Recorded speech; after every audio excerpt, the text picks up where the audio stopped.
Good evening viewers, कैसे हैं आप लोग। स्वागत है आपका शेयर बाजार ज्ञान की एक और वीडियो में। और इस वीडियो में हम बात करने वाले हैं ओएनजीसी के शेयर के बारे में।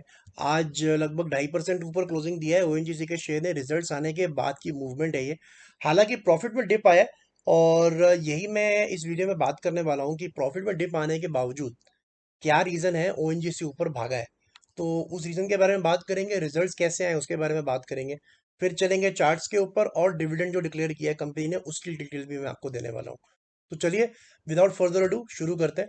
तो देखिए, ओएनजीसी के रिजल्ट्स को अगर हम देखेंगे तो जैसा मैंने आपको बताया कि प्रॉफिट में डिप आया है। प्रॉफिट में डिप कितना आया है कि इन्होंने जो अभी प्रॉफिट पेश किया है Q2 का, वो दिया है 12,800 करोड़ का। और सेम क्वार्टर में लास्ट ईयर प्रॉफिट था 18,348 करोड़ का। तो प्रॉफिट में तो ठीक ठाक ऑलमोस्ट 6,000 करोड़ का डिप आया। रेवेन्यू अगर आप देखोगे तो 38,000 का जो है रेवेन्यू इन्होंने क्लॉक इन किया है। और एबिटा भी इनका डिक्रीज हुआ है। 27% का जो एबिटा है वो डिक्रीज हुआ है। तो और वो एबिटा आया है 18,812 करोड़ का। तो क्या रीजन है कि उसके बावजूद स्टॉक ऊपर भागा है। देखिए, आपको हर एक स्टॉक का रिजल्ट, सिर्फ रिजल्ट के मायने नहीं देखने हैं। रिजल्ट के अंदर में और कंपनी के साथ में क्या क्या चीज़ें घट रही हैं, क्या क्या चीज़ें हो रही हैं, उन चीज़ों पे भी ध्यान देना है। तो बेसिकली ओएनजीसी का अच्छा परफॉर्म करना, बुरा परफॉर्म करना is directly related to the price of crude. जैसा हमको पता है कि रशिया यूक्रेन की वॉर की वजह से क्रूड बहुत ज़्यादा ऊपर भाग गया था। और ये इंडिया की हाईएस्ट ऑयल एक्सप्लोरिंग कंपनी है। सबसे ज़्यादा ऑयल एक्सप्लोर ओएनजीसी करती है, और एक्सपोर्ट भी करती है। तो जितना क्रूड महंगा होगा उतना इनको पैसा कम बचेगा।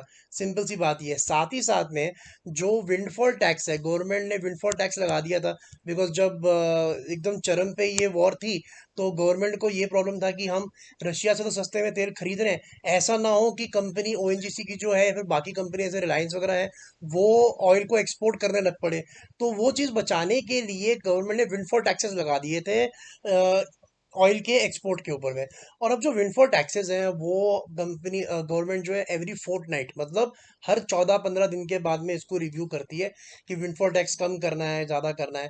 तो ओएनजीसी का जो शेयर है वो बढ़ा इसीलिए है बिकॉज जो अभी का आगे आने वाले 3-4-5 महीने का जो सिनेरियो है वर्ल्ड वाइड ब्रेंट ऑयल का, वो काफ़ी अच्छा है।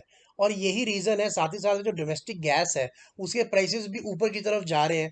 तो जितने प्राइसेस ऊपर की तरफ जाएंगे बिकने के टाइम पे, उतना ही ओएनजीसी को फायदा होगा। और यही रीज़न है कि ओएनजीसी का जो शेयर है वो आज ग्रीन में चला है, और 140 के ऊपर निकला है ना। आई थिंक दिस 140 के ऊपर का जो लेवल निकला है ना, this is very very important.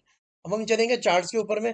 दोस्तों, चार्ट हो जाने से पहले मेरी एक रिक्वेस्ट है आपसे कि अगर आपने मेरा चैनल को सब्सक्राइब नहीं किया है तो आप मेरे चैनल को प्लीज़ सब्सक्राइब कर लीजिए, ताकि रोजाने वाली वीडियोस आपको लगातार मिलती रहे। जैसा मैंने आपको बताया कि ओएनजीसी का ये 140 का लेवल ना बहुत इंपॉर्टेंट है।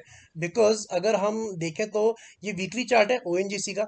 और अगस्त के अंदर में 16 अगस्त का जो हफ्ता ये मैंने आप बनाया हुआ है, रेड कैंडल आप देख सकते हो इधर, जो मैंने मेरा कर्सर जहाँ पे इस टाइम है मार्क कर देता हूँ मैं। ये जो आप रेड कैंडल अपने स्क्रीन के ऊपर देख रहे हो, इस रेड कैंडल को अगर आप देखोगे तो इसका जो हाई है ना, दैट इज एग्जैक्टली 141। तो ये जो इसने अब लेवल निकाला है आज के हफ्ते के अंदर, जो ये अब इसने 140 के ऊपर ये जा रहा है, this is a very big breakout for ONGC basically. साथ ही साथ में वीकली चार्ट के ऊपर बहुत स्ट्रांग लग रहा है। बिकॉज देन अगेन जो मेरी थ्योरी है गैप की, 200 और 20 मूविंग एवरेज के बीच का जो गैप कम बना हुआ है यहाँ पे, ये एक ट्रेंड की शुरुआत है ओएनजीसी का। इसके अंदर में ना आपको थोड़ा सा ओएनजीसी में ध्यान ये रखना पड़ेगा आगे जाते समय, कि आपको ना अपना जो नीचे का लेवल है, जो एक स्टॉप का लेवल है, वो आपको थोड़ा सा नीचे लगाना पड़ेगा ओएनजीसी में। रीजन इसका यही है बिकॉज बहुत सारी गिरावट ओएनजीसी में आ जाती है उसकी कोई गलती ना होते हुए भी। कंपनी अच्छी है, कंपनी अच्छा परफॉर्म कर रही है, लेकिन कहीं किसी ने बम मार दिया और क्रूड ऑयल ऊपर भागने लग पड़ा, तो इसको नुकसान हो जाता है। तो इसकी वजह से आपके स्टॉप लॉसेस कट जाएंगे। मेरे हिसाब से जो ओएनजीसी का लेवल आपको रखना चाहिए फिलहाल के लिए, वो 125 रुपये।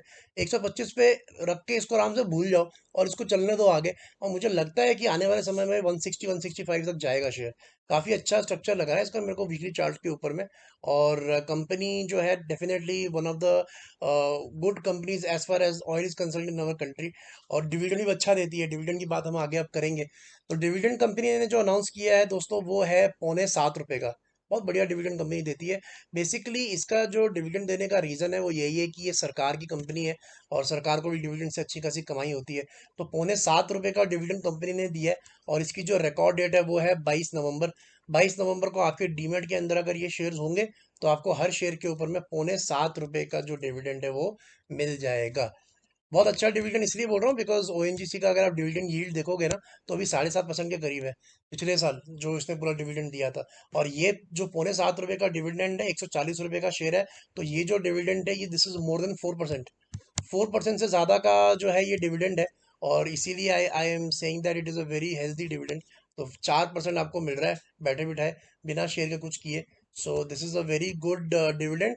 और आपको इस डिविडेंड का पूरा फ़ायदा उठाना चाहिए। 22 नवंबर की रिकॉर्ड डेट है, 22 नवंबर को आपको ये शेयर अगर डीमेट में होंगे तो डिविडेंड मिल जाएगा। तो दोस्तों 142 नीचे की तरफ, 125 कीपर स्टॉप, आराम से बैठो। 160, 165, 170 ये शेयर आराम से जा सकता है।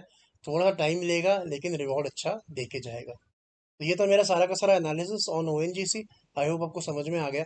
कोई सवाल है आपका तो आप कमेंट सेक्शन में डाल सकते हो। मैं मिलूंगा आपसे अपनी अगली वीडियो में। तब तक आप अपना ख्याल रखें and all the best guys.